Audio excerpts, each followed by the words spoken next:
En algún punto, la Fed se va a dar cuenta de que ha cometido un terrible error de política y pasará a la historia como uno de los 3 grandes errores de política monetaria de los últimos 200 años. Pero no teníamos un banco central en la década de 1840. En realidad, no teníamos un banco nacional, tampoco teníamos bancos estatales en ese entonces. Y estábamos en la era de la banca libre. Pero los bancos estatales colectivamente hicieron probablemente el mayor error de política y hundieron al país en una recesión bastante significativa. Una depresión de la que nadie habla porque fue en los 1800. Después, tuvimos el segundo peor conjunto de decisiones políticas, que fue en 1930. Y eso fue una combinación del Congreso con unos tipos tontos que aprobaron los aranceles. Y esto nunca ha sido una buena idea y nunca será. Adam Smith tenía razón comparando la ventaja del libre comercio y la globalización, ya que son cosas buenas, no cosas malas. Pero en la parte superior de todo esto tenemos a la Reserva Federal, que probablemente 15 años antes o 17 años antes decidió apretar en una recesión y crear la Gran Depresión de 1931, que fue el peor año en los mercados de valores. Y aquí estamos de nuevo, 90 años después. Siempre son 90 años. Existe este ciclo de 90 años que toma a una generación completa a olvidar. Y así es que estamos de nuevo en el borde. Y ni siquiera en el borde, estamos en una recesión.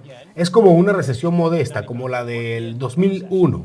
No es el fin del mundo esta recesión, pero la Fed creo que ha cometido un error de política épico por excesos de ajuste y exacerbar el problema, y no es solo en los Estados Unidos, es en todas partes, en cada uno de los mercados. Cada banco central en el mundo ha decidido tratar de defender sus monedas, excepto Japón. Pero cuando la Fed se da cuenta del error de sus caminos e insinúan que no tienen que haber hecho lo que han hecho, y todo lo que tienen que hacer es insinuar que no van a subir las tasas o que van a volver al tren de la flexibilización cuantitativa. Japón dijo que iba a detener la flexibilización cuantitativa en 2008. Y la verdad es que una vez que empiezas no puedes parar. Es imposible hasta que hagas un jubileo de la deuda. Así que una vez que el pivote suceda, el pivote de Powell es como yo me refiero a él, habrá un rally que se derretirá en la cara. Y dije que vimos un incendio la semana pasada. Vimos un rebote de 3%, que era solo cobertura de posiciones en corto. Tenemos empresas que han bajado un 90, 95 y 98%, y todo el mundo está en corto. Y sí, esas cosas tienen que ser cubiertas. Sabes que vas de 2 centavos y medio a medio dólar a 5 centavos de dólar, y es un apuro porque todavía estás abajo 95% desde hace un año. Pero podrías tener realmente un rally, y el problema es que esos son rallies del mercado de osos. Nunca ha habido un día de 4% en un mercado alcista, y tiene sentido, ya que un mercado alcista es un mercado que sube la mayoría de los días, pero baja bruscamente con las malas noticias, o en las noticias percibidas como malas. Y lo que hemos tenido es un mercado que baja la mayoría de los días desde el pasado mes de noviembre, y hemos tenido estas buenas noticias o percepción de buenas noticias. En realidad, no tuvimos ninguna buena noticia. Hubo una reunión de emergencia de la Fed el lunes pasado y no hicieron ninguna declaración. No dijeron que iban a dejar de subir los tipos. Todo lo que la gente hizo fue decir que el Credit Suisse estaba al borde de la quiebra, que el Deutsche Bank estaba al borde de la quiebra. La Fed ya debe haber decidido qué van a hacer con esto, pero al mercado no le importa. No esperaron hasta aquí, solo comenzaron a comprar. Cuando estoy hablando de un derretimiento en la cara, realmente estoy hablando de los mercados de valores. En cripto, creo que estamos en primavera y que el cripto invierno terminó el 13 de junio. Y pienso que estamos en la cripto primavera, que durará hasta el primer trimestre del año que viene. Lo que significa que el cripto invierno es donde baja mucho el criptomercado. Bajamos un 70 y tanto % y tocamos el fondo el 13 de junio. Y ahora hemos rebotado en el fondo, y para mí esto es la primavera. Piensa en la primavera, es fría, es cálida, es ventosa, es fangosa, un poco de todo. Y algunos piensan que es el bull market.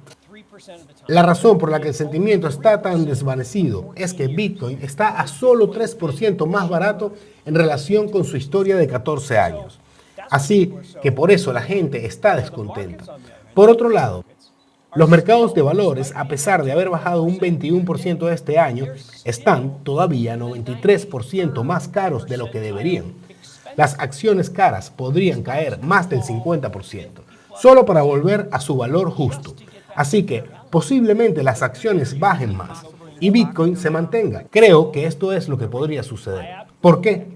La razón es que si nos fijamos en la historia de 14 años de Bitcoin, está 0.0% correlacionado con los bonos y 0.15% correlacionado con las acciones, lo que significa que la direccionalidad de uno no tiene nada que ver con lo otro. 0.15% es una correlación realmente muy baja. Pero todo el mundo dice, Mark, pero en noviembre, ¿sabes? Hubo 79% de correlación. Sí, pero de noviembre a junio fue una de las más grandes liquidaciones de apalancamientos que los mercados han visto. Tuvimos el mayor apalancamiento del mercado de valores de la historia. La deuda de margen fue la más alta que haya existido. Y tuvimos el mayor apalancamiento en criptomonedas.